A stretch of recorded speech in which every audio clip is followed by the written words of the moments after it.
have, for 30 years, I've tried to convene people into spaces to do extraordinary things, and 30 years until now I've failed.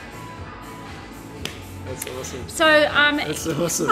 That's awesome. That's awesome. No, that's a really good message. Well, no, and so, you know, when people say, talk about Big Blue Sky, you know, that it's been full on for 6 months, I go, yeah, okay, 30 years. 30 years, yeah. And so, but what I can say about that is that the reason that it's failed, and what I really get now is I get why all of those other, I feel a little bit like, was it Edison and the light bulb or whatever it was, you know, like, not this, not that, not this, not that, not this, not that. Pick yourself up, have another go. But, you know, I'm very clear why this didn't fail. I'm very clear about the essential ingredients that it takes to bring a group of people together to do awesome shit. Yeah. And what is that? Proprietary.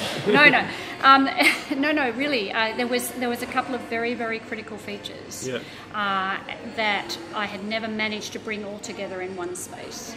And one of those is that you have to be 100% clear on why you're coming together. No shades of grey in that. It's very clear why you're coming together.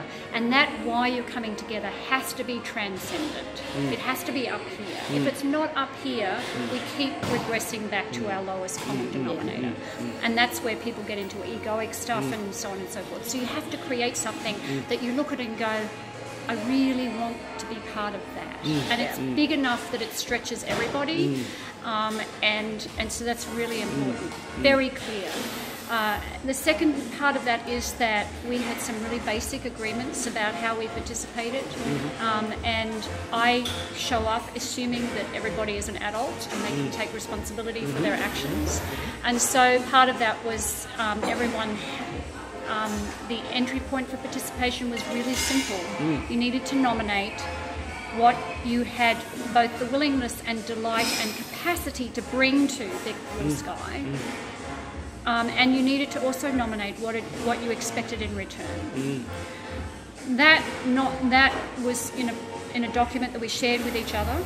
So it was open to all of the team members, and it was also noted that was a changing, living document. So week 1 you might be happy camp sailing and you had 20 hours spare, and week 2 you had a sick child and you had no spare hours, or whatever that looked like. You know, we had people go off to Europe and Bali and all of that sort of stuff. It was like, okay, it's this dynamic space. But also the other side of that is that what I know about human beings is that few people really understand what it means to ask for what they want in return.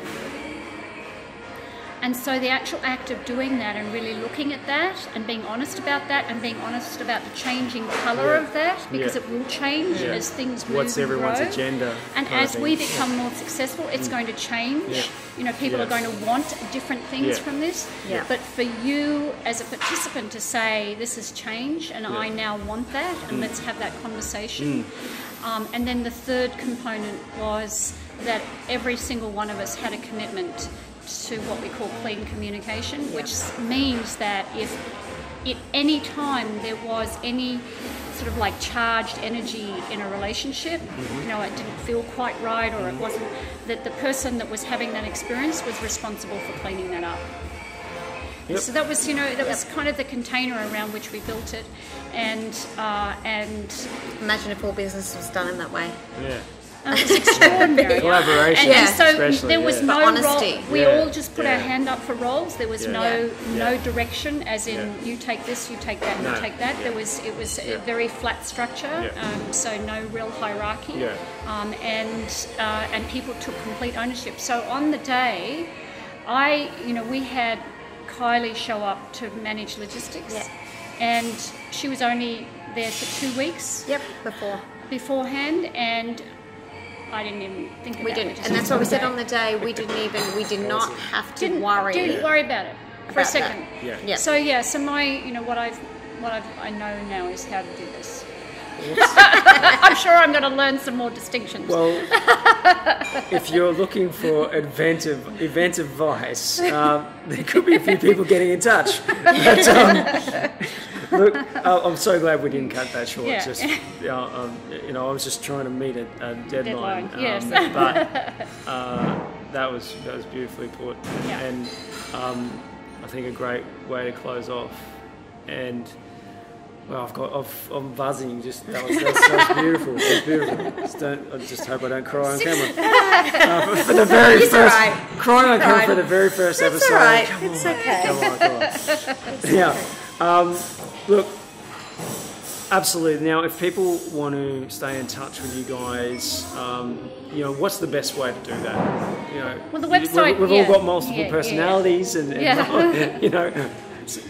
website for Big Blue Sky is bigblueskyevent.com. Yeah. And it's all one word, and you can just sign up for the mailing list. And that's on the Twitter sphere as well. Yeah. And we're on Twitter, Facebook, Yeah. Big Blue Sky Event, and also emails are easy. So I'm Louise, not Lou, Louise at bigblueskyevent.com, and Christine at bigblueskyevent.com. with a CHRISTINE. That's correct.